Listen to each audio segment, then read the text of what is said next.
Hi, my name is Tori Jones, and I'm the owner and designer of Ixchel Triangle. Welcome to my life.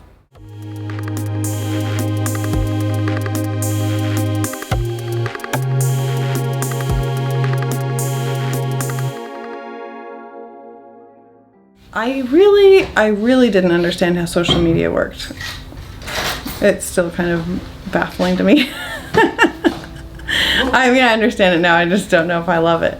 But I remember one time like seeing someone liked one of our pictures and she had like 60,000 followers or something, and I was like, oh my gosh, that's awesome. So this person liked, one of our pictures, so that means we're gonna be like popular now.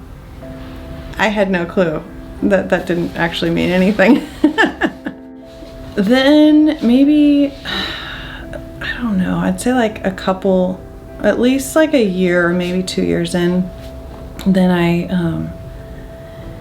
I started like getting the hang of it, where I was like, okay, we have 1,000 followers. And then like where it was the thing where it changed from telling exactly how many followers you had to like a K next to it. I was like, okay, if we can just get to that, the 10K, then we've made it. And then of course, you always want more and more. But yeah, I'd say like once we got there, I felt pretty confident about it. And when people started following along and loving things, not just because it was like catchy or because they wanted a product, but because they really loved following along with our story. Ixchel Triangle is an ethically produced direct trade business. We're based down in Guatemala. We work with indigenous Mayan men and women. We produce products like handbags, accessories, camera straps, everything like that.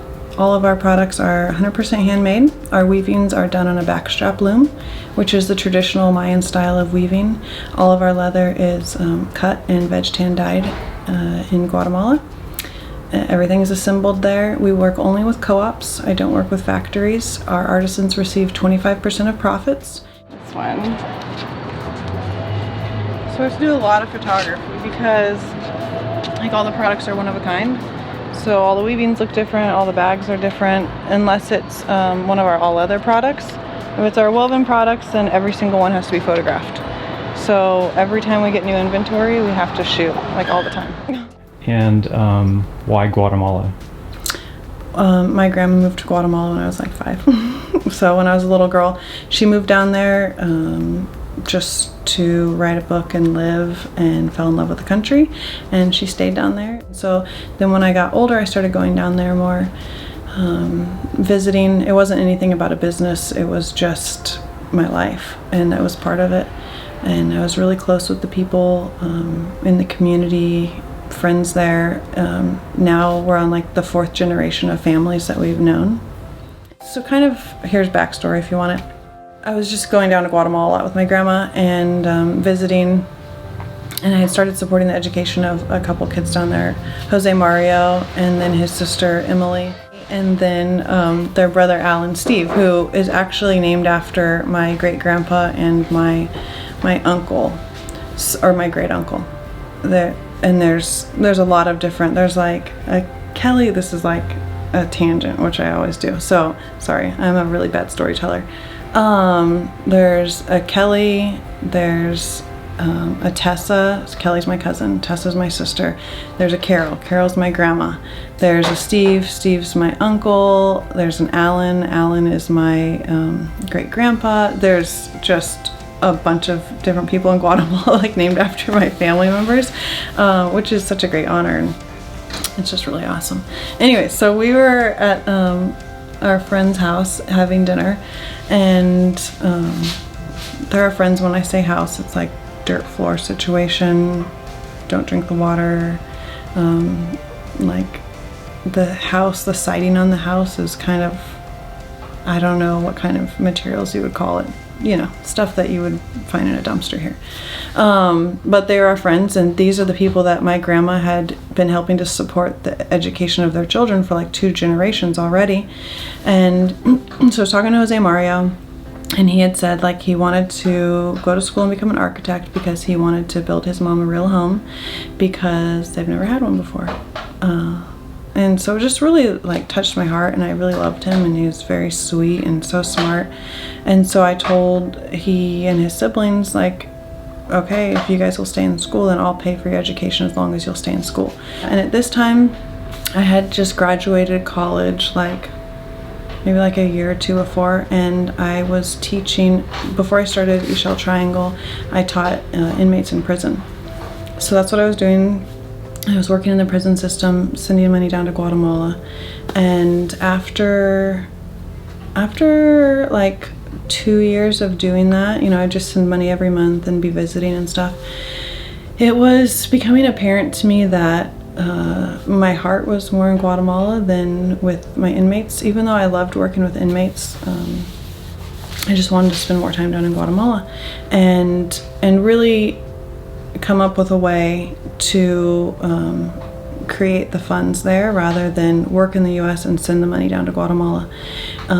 So that way I'm working alongside people that are earning their own money and are proud of what they're doing and are incredibly skilled and gifted. And so that way they're receiving money to, you know, help send their kids to school, help with daily life. And not only that, but then we're able to promote weaving on a backstrap loom and all of these crafts that are so tied to the Mayan heritage that are really dying off because people don't appreciate and value it. So a lot of people are going towards machine-made weavings or products, and that's the opposite of what we do. We're committed to support people and fight the machine, and so that's supporting people with weaving on a loom, and that's what we do. And then leather work by hand and everything like that. So we're supporting these people rather than factory-made products, and our customers,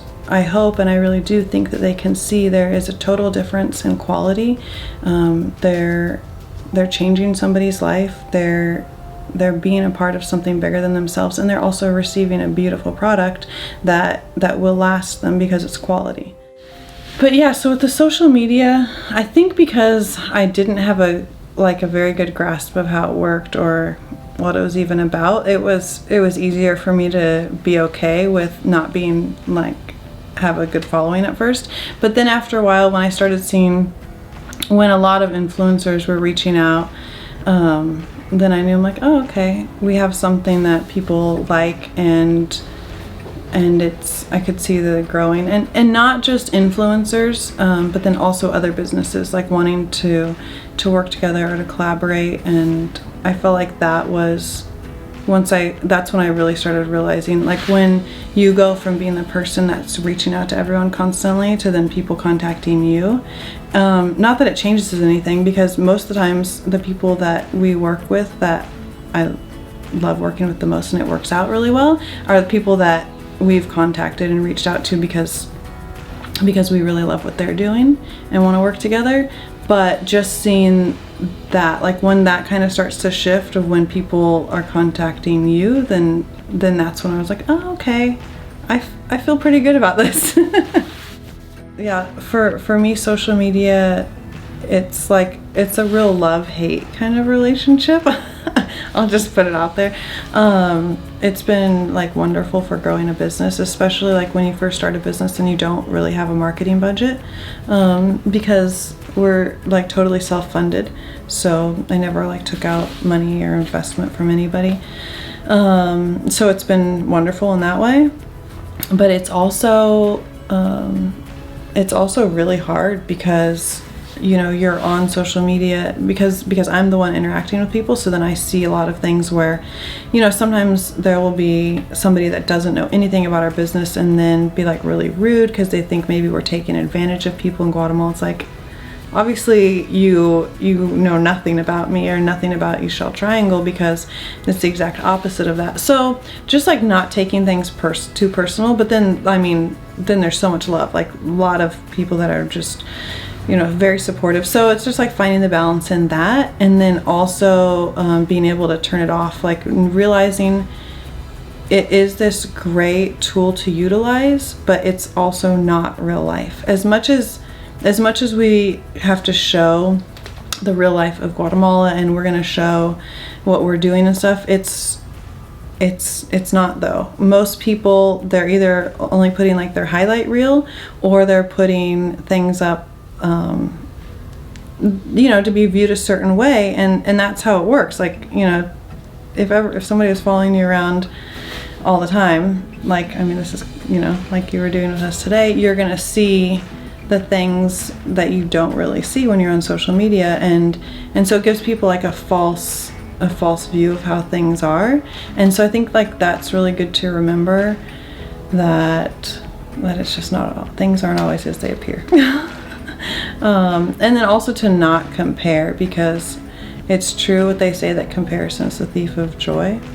And yeah, I'll go down like that rabbit hill, like clicking on different things and looking, and then just feeling like, oh my gosh, we need to grow more in this way. We need to branch out and do this kind of collaboration, or just like looking at like what other brands are doing, and being frustrated, like, just being frustrated and comparing yourself to other brands, instead of like looking within and only focusing on what we're doing, because it doesn't really matter what anybody else is doing. It's good for, you need to be aware of what other companies are up to and stuff, but really doesn't change what you're doing. I have been surprised that through social media, it's opened up doors even within our own community here in Redlands, where I'll have lots of people that have either found me on social media, or like heard me speaking on a podcast. And a lot of people contact and just say, I didn't even know we were from the same area. I heard you on this podcast, or I saw you on a blog, or saw you on Instagram. And it's just interesting where, like the world becomes really small, but they were people that are right here in our community, and we have connected through social media. So I think it's awesome. It was just surprising to me to see that. And then also to see how our in-person sales have grown so much, even though we're, mostly an online based business, but local people coming in, but it's all connecting through social media. So that's how our initial connection started.